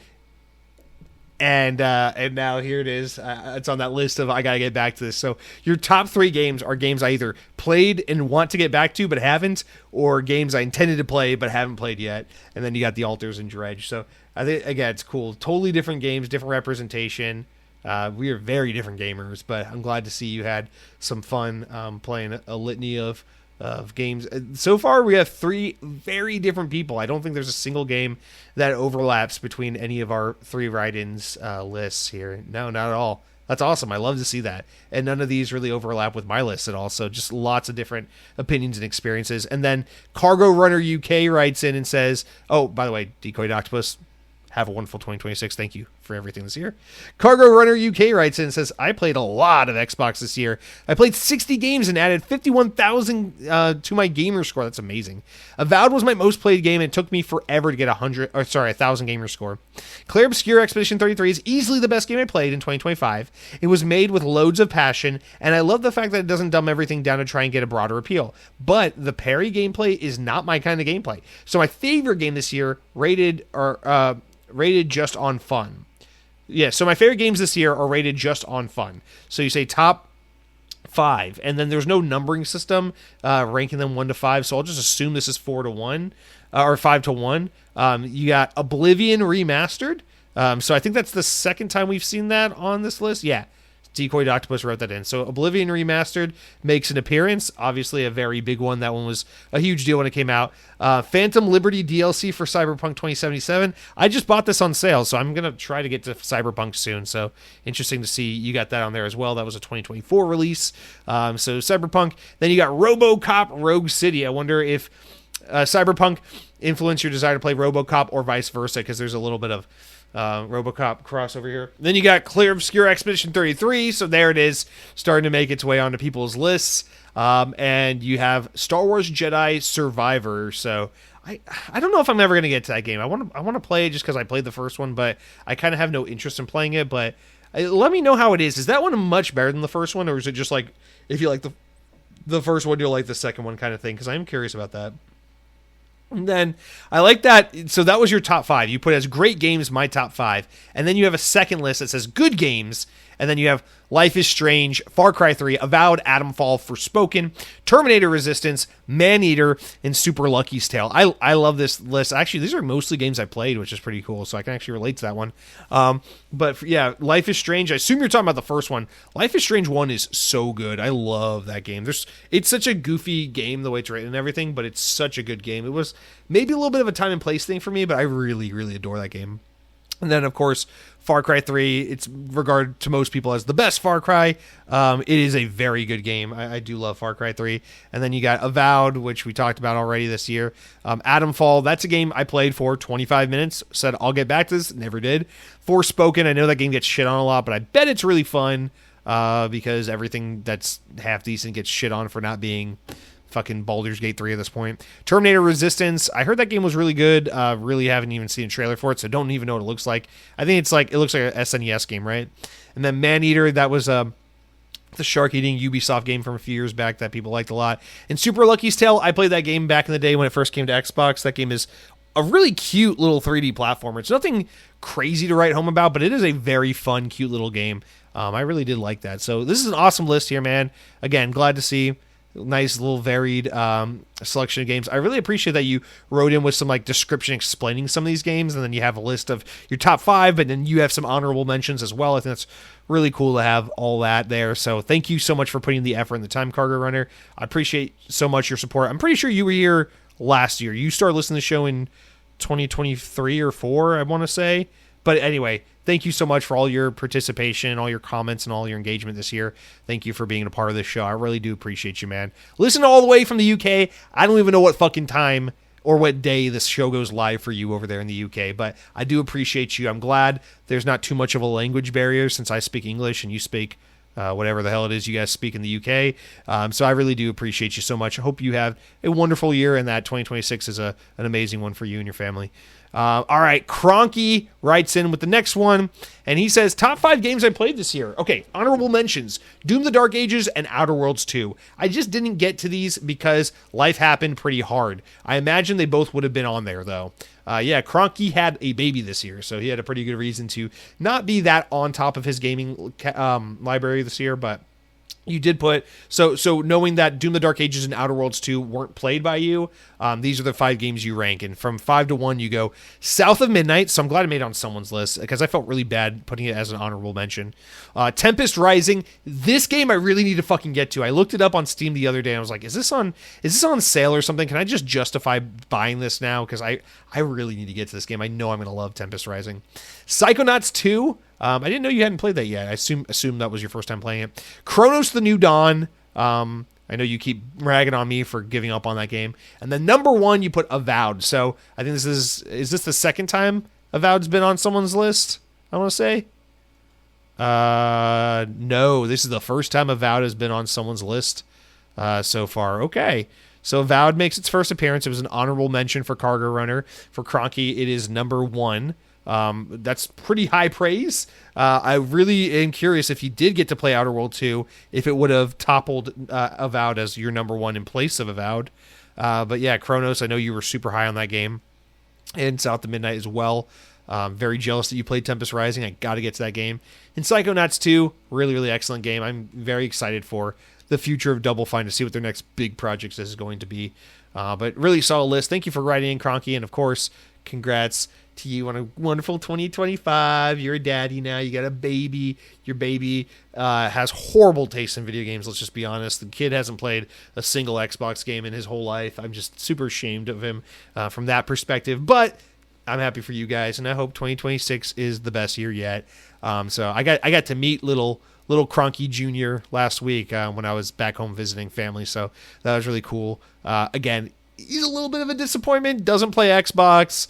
Can barely even hold his head up. I mean, he's a little bit of a, one of those kinds of guys, if you know what I mean. But he's a cool kid nonetheless, and I'm glad I got to meet him.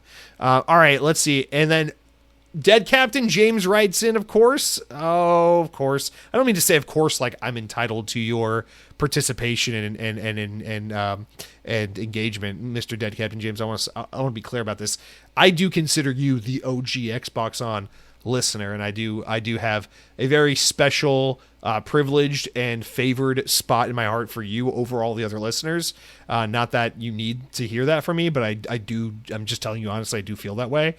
So I do appreciate you all these years being here. And I hope that doesn't put unnecessary pressure on you to continue to support the show, because I only want you to be here as long as you want to be here. But I do appreciate you greatly, and it is great to see from you. So here we go with your list. You say in that order, and you start with 1 and work down to 5. So we'll go in that way. Peak, you put at number 1. Peak is, am I not mistaken? Peak is that PC friend slop climbing game, right? That's like a lot of fun that people are talking about. I've seen videos of it. If this is the game I'm thinking of, that game looks pretty good. Let me actually look it up and make sure I'm right. Yeah. I hear nothing but really good things about Peak. I would like to play that. It's just one of those things where it's like, I got no friends and I got no time, but I'm sure it's a very fun game. Anyway, so yeah, Peak. And then you said, for number 2, it's Split Fiction. Another game I absolutely didn't play, but looks good, and I would like to play it one day. Definitely looks like a good game to play with the misses or something.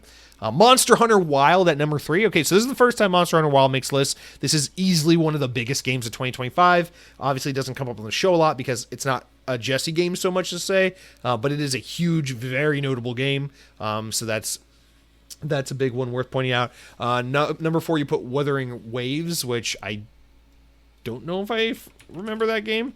I know the name is clearly a play on the novel Wuthering Heights, Wuthering Waves. Yeah, this is that anime game. Okay, I have seen this game.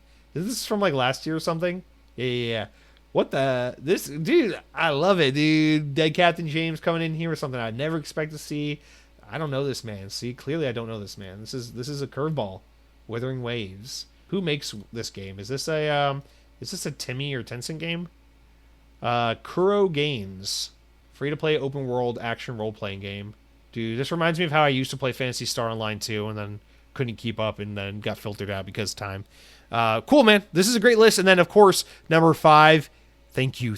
We need some love. We need some support for this game. You put Battlefield 6.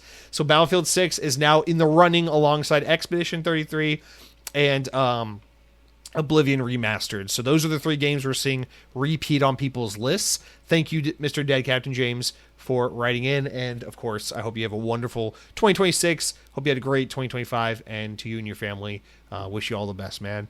Our last one. All right. So we have one more write-in from you guys in the audience.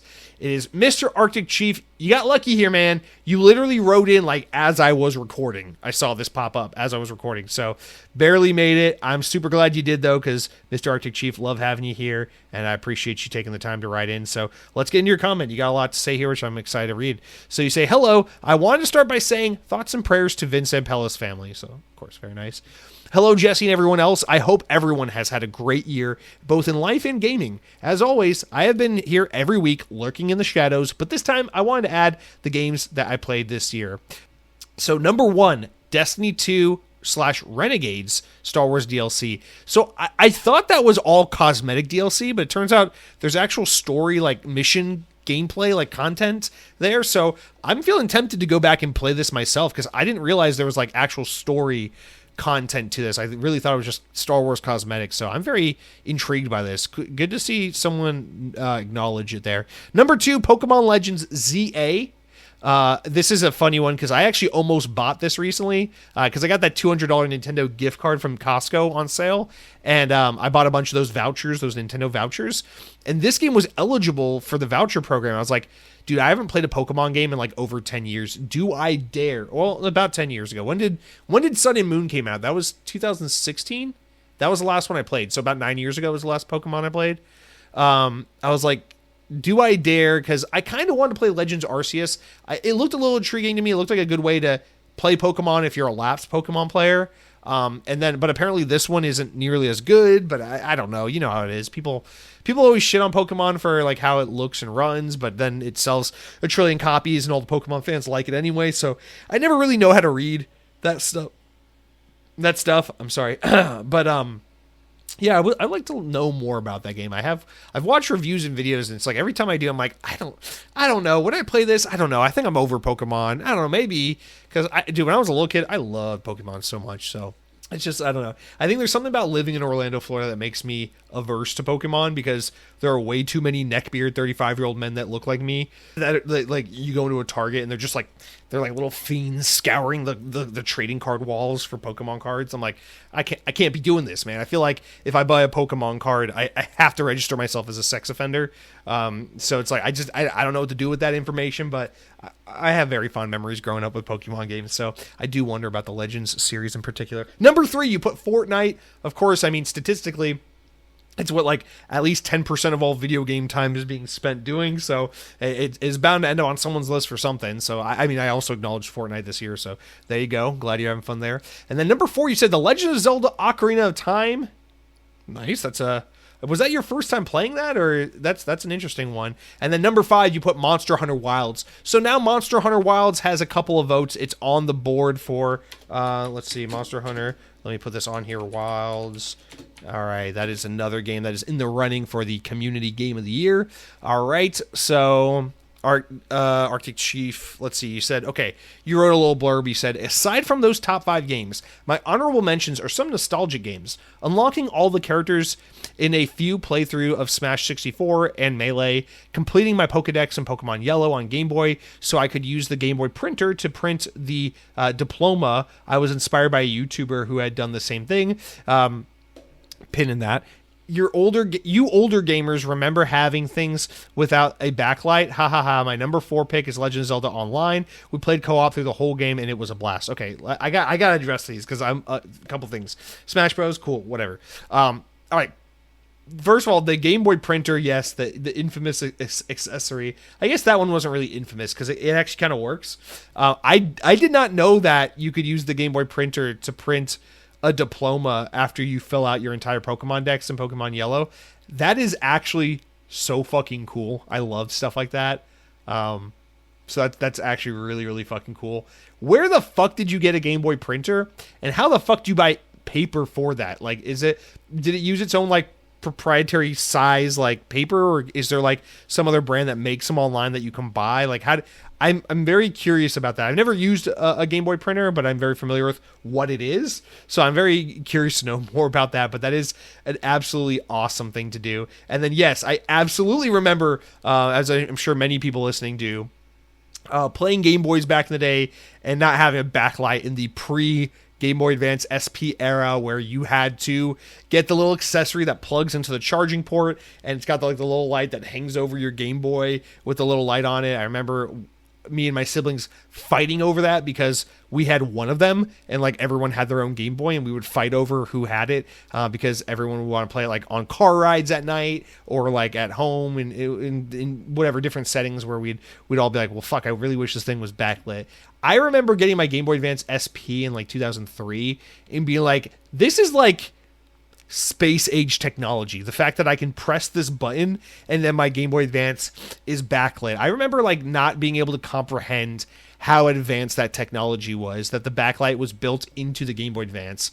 I miss being that young and innocent, in hindsight. But yeah, that's a very real thing. Thank you for reminding me of that. We have come a long way. My folding phone has a 2600 nit brightness screen, and now I'm thinking back to 20 years ago when our Game Boys weren't even backlit. All right, well, I don't understand what this is. Legend of Zelda Online? Are you talking about playing Ocarina of Time through Nintendo Switch Online on the N64? I actually don't know what that is, so feel free to explain further if you feel inclined to write in about it. But yeah, man, that's really cool. What I really love about your list is so much of your list is it's so indicative of again the spirit of this whole thing. It's like, sure, you can fill up the list with modern games that you played on Xbox, like Destiny 2 Renegades, right? Or Fortnite or whatever, or Monster Hunter Wilds. But there's all these things you can do where it's like, I don't know why. Like, this is me like interpreting you, right? It's like from your perspective, you can be like, I don't fucking know why, but in the year of 2025, I just want to go dig up a Game Boy Pokemon Yellow and a Game Boy printer accessory so I can fill out a Pokedex and print my diploma. It almost kind of gives you this weird satisfaction and warm feeling to like when you're 9 years old and you're like, this game is too hard. I will beat it one day though. And then you put that game on your shelf and one day you're 35 years old and you never beat that game from when you were a kid. It almost gives me like a comfort and an assurance that like, it's never too late. You can go back and finish that Pokedex when you're a father of 3 and you're 40 years old or whatever the hell, you know? It's like that things can change. It's never too late to follow your dreams or whatever. So there's something really spirited about like what you did with some of your time gaming this year. And I just really admire and appreciate it. And so I just think that's really cool. So thank you for writing in with all of that, Arctic Chief. And as with everyone else, hope you had a great year, and I hope you and your family have an even better 2026. That is it for all the community write-ins about your favorite games you played in 2025, and I really, really want to thank all of you guys that wrote in, as well as just all of you that listened. Listen, I'm like the majority of you. I do not comment on my favorite podcasts. I listen and I never write in. So I don't begrudge anyone who's a passive listener and doesn't ever participate. I'm the same kind of person, but just do know, even if we never have the opportunity to speak together or interact on the show, I just appreciate you very much for listening and making the show a part of your life. So thank you so much. With that said, guys, so what I've done here is, let's talk about the Xbox On Community Game of the Year for 2025. I've tallied up all the games that have shown up on people's lists on multiple occasions. And so what we have is Expedition 33 has shown up on people's lists twice. Oblivion Remastered has shown up on people's list twice. Monster Hunter Wilds has shown up on people's lists twice. And Battlefield 6 has shown up on people's lists twice. So I just want to say a special fuck you to everyone, because this is obnoxious as hell. Usually every year there's a pretty clear winner. Usually it's like, oh, Halo was on everyone's list 9 times and Call of Duty was on everyone's list 4 times. But no, we got everything is tied for 2 counts. So we just literally need one more person to write in and be like, yo, either Expedition 33, Oblivion Remaster, Monster Hunter, or Battlefield. But no, instead we're left with a 4-way tie. So fuck it, I'm going to break the tie, even though one of the 2 counts for Battlefield 6 is from my list. I'm just going to say, fuck it, as the host of the show, my vote for Battlefield 6 counts for double points, and we're going to say that Battlefield 6 takes the crown because that's how you break a 4-way tie. Fuck you. This isn't a democracy. It's a totalitarian dictatorship. Welcome to the Xbox On podcast, fuckers.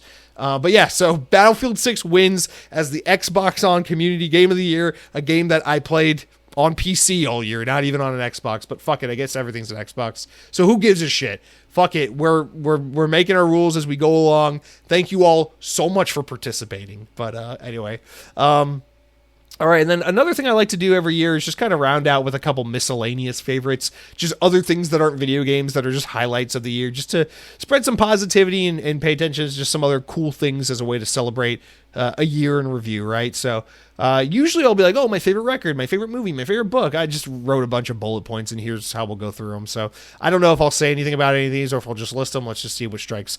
But yeah, just some other cool things to shout out. And again, this is in no particular order, but Yellowcard, my favorite band of all time, released a new record for the first time in 9 years. They broke up in 2016, put out a farewell record of basically excess songs they'd ever recorded, and then said goodbye. And then last year they came back from the dead, or I guess in 2023 they came back from the dead, and this year they put out a new record for the first time in almost a decade. And they wrote the record with Travis Barker of Blink-182, and it's a weird thing that this exists, and it's awesome. And it's not my favorite Yellowcard record, but oh, what was that? It's not my favorite Yellowcard record, but it is a good record. I like it a lot. I've listened to it a bunch, and I like every track on there pretty good. Yeah, it's more than anything. It's not really about where does this rank in the whole discography of this band's music, but more so, I'm just really excited and grateful that I can be 30 years old, which I turned 30 years old this year, and still be getting new Nintendo consoles and new Yellowcard records, and I'm going to new theme parks, and we're getting new Spider-Man shit, and all these things that like defined my childhood when I was a kid. You know, I think back to my childhood when I was a little 8-year-old fuckboy, and my whole life was like, I want to go to Disney World. I want to play Nintendo GameCube when I go home. I want to listen to Ocean Avenue by Yellowcard, the album, not the song. I want to go fucking do this and that. And so it's just cool to be 30 years old and to realize it's like time's going by, people are getting older, things are changing, but I'm still the same fucking little kid. You know, it's like Yellowcard puts out a new song, I'm happy as shit. We get a new Tron movie, I'm happy as shit. They make a new season of King of the Hill, I'm happy as shit. You know, so it's pretty fucking cool. So I like to just be appreciative of these things. I know nothing's forever. We were supposed to believe that Yellowcard had broken up for good, and so I wasn't supposed to get to listen to any more Yellowcard songs in my lifetime. So the fact that this year we got 10 new Yellowcard songs, I'm feeling pretty grateful for that. So just really, really huge shout out. There's even if they're not my 10 favorite Yellowcard songs of all time, I don't really care. It doesn't really matter. There's just something about hearing a song that sounds so authentically and genuinely like a Yellowcard song. Like their single for this record is a really, really strong single. It's called Better Days. The album is also called Better Days. Dude, if you like pop punk music, listen to Better Days by Yellowcard. That 3 minutes will just put you in a special mood. I mean, it is like instantly, like it sounds so Yellowcard. It sounds so like quintessential, like emo pop punk. It's such a fucking killer song. And it just puts me in a mood where I'm like, again, it's like everything changes. People come and go in your life. You move, things change, things break, whatever. Like life happens, right? But then you just, Yellowcard puts out a new song in 2025. You listen to it one time and immediately you're transported back to 2003 and you feel like a kid again for 3.5 minutes. You're like, it's fucking cool. I like that. It's awesome. So shout out to that. Anamanaguchi also put out a new record this year. It's a huge departure from the norm for them. This album they put out, it's pretty fucking good. And I love the song Magnet on it so much. It's an awesome song about Batman. We got a new Tron movie this year. Another thing that wasn't supposed to happen. It's not the Tron movie we wanted. It's not the Tron movie I really think they should have made. I think Disney is really, really stupid and doesn't know what the fuck they're doing. The fact that this is the movie they greenlit after all these years waiting for a sequel for Tron Legacy. So there's a lot of things we can nitpick about. There's a lot of ways we could be disappointed about this movie. The movie totally bombed, and I don't know when we'll get more Tron content after this failure. But I am just grateful that we got a new Tron movie. The Nine Inch Nails soundtrack is awesome. The movie is visually an absolute treat to watch. And even though it's not a sequel to Tron Legacy, and if anything, it just makes the Tron universe more complicated and obtuse, and if anything, it makes this series even more difficult to approach for newcomers, I still had a lot of fun watching it and just appreciated getting to go to the movie theaters to see Tron this year. That was a really cool and unexpected thing that actually came to fruition. So again, it's like we got new Metroid games, we got new Yellow Card records, we got new Tron movies. Like, dude, fucking life is good, man. Another cool thing this year, Epic Universe opened the new Universal theme park here in Orlando. I'll give a shout to that because I finally got to go to Super Nintendo World, and it was really fucking cool. The theme park is really pretty. It's cool to get to go to a brand new theme park before all the nasty ass locals and Europeans get their snot and boogers all over the place and make it dirty. But yeah, awesome theme park, and they got a restaurant themed to themed to this like weird constellation fucking astrology pizza thing going on, and it's awesome. It's called Pizza what is it called? It's called Pizza what the fuck is it called? Pizza Moon, I think. Yeah, and it's awesome. And so I'm cool. I think it's cool that this place exists. I'm grateful I got to go there, had a good time. That's a cool thing that happened this year. Also want to give a shout to grilling. Grilling is the new hobby I took up this year. Absolutely fallen head over heels in love with charcoal grilling. Got me a Weber kettle, and I have officially settled in. You know, this is the stuff I'm talking about, man. It's like, I'm 30 years old. I own a home in the suburbs. I like to charcoal grill meats on the weekends for my day job when I'm off work, and that's what it's like at 30. But in addition to all the ways in which life has changed, we're also getting fucking new Tron movies and shit. So stuff, you know, it's cool. It's cool to have it all. So shout out to grilling. Fucking love it. I always want to be outside grilling meat at this point in time. And one of the things I really appreciate about living in Florida is I can grill year round. Tomorrow is Christmas, and it is perfect weather for going outside and grilling in your shorts, which I'm really grateful for because back home, it's cold right now. All right. Also some cool shit. Girlfriend and I got to travel, got to go see New England, go to Massachusetts, which is the state I was born in, and I have no emotional connection to, regardless of it being my birthplace, and a place where a lot of my family's from. And I got to see my grandma, my sister I haven't seen in a long time, so that was pretty cool. Get to spend some time with family, especially as grandma's starting to get up there in age, so it's really important to do that. Let's see, Tampa Bay Rays got new ownership, and they announced that they're finally getting a new stadium, and hopefully it will actually be in Tampa. So the Tampa Bay Rays might actually be moving to Tampa, which is fucking awesome news for me. So big year for baseball for me. Really miss baseball right now. I'm having a rough off season this year. Really missing some baseball right now. So that was cool. New ownership. Here's hoping for a bright future for my boys over there. And also Tropicana Field is being refurbished, so our home will be ready to go back to in just a few months. Looking forward to that. All right, let's see. Oh, we already mentioned it, but here we go. Here's a highlight for 2025, a favorite. Cronky got a new baby, so now I can stop this. Oh, yeah, this is what I wrote. Cronky got a new baby, so now I can top his gamer score if I try really hard. So that's a really good one there. Shout out to my little brother, is now a father. Love that. I got a new little nephew. He's a good little boy. Again, a little concerned about him. He doesn't show much interest in the Xbox, but he's not, he's only a couple months old, so maybe we can try and convince him, give him that change of heart. But he's a good boy, and I'm grateful for my family and to have him join the team, join the clan, whatever you want to call the Cronky family. Anyway, and then I already mentioned this next one a little bit as well, but here we go. Let's round out with these last two. King of the Hill got a revival season.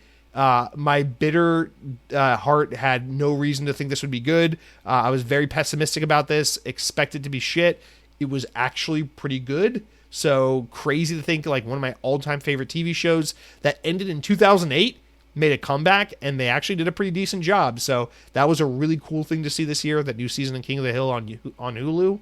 And then the last one here is that Superman movie, the James Gunn Superman movie that came out this summer is fucking badass, and I love it.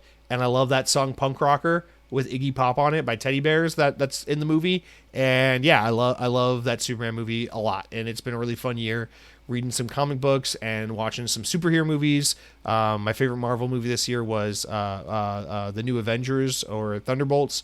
That was a really unexpectedly great movie as well.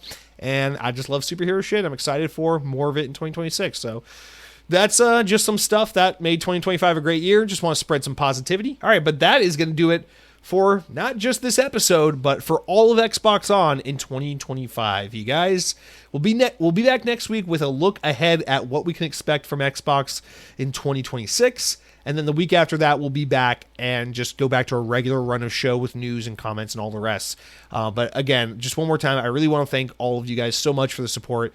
This show is something I purely do as a side project, as something to give me a creative outlet, and really getting to have all you guys here to interact with is what makes me continue doing it. I would not do this if people weren't listening on the other end and writing in and engaging. I would have quit this shit forever ago. But here we are, 343 Guilty Spark episodes later, and we are going strong. And I really appreciate each and every one of you guys for your support. So thank you all so much. I hope you have a Merry Christmas or whatever the fuck holiday you celebrate.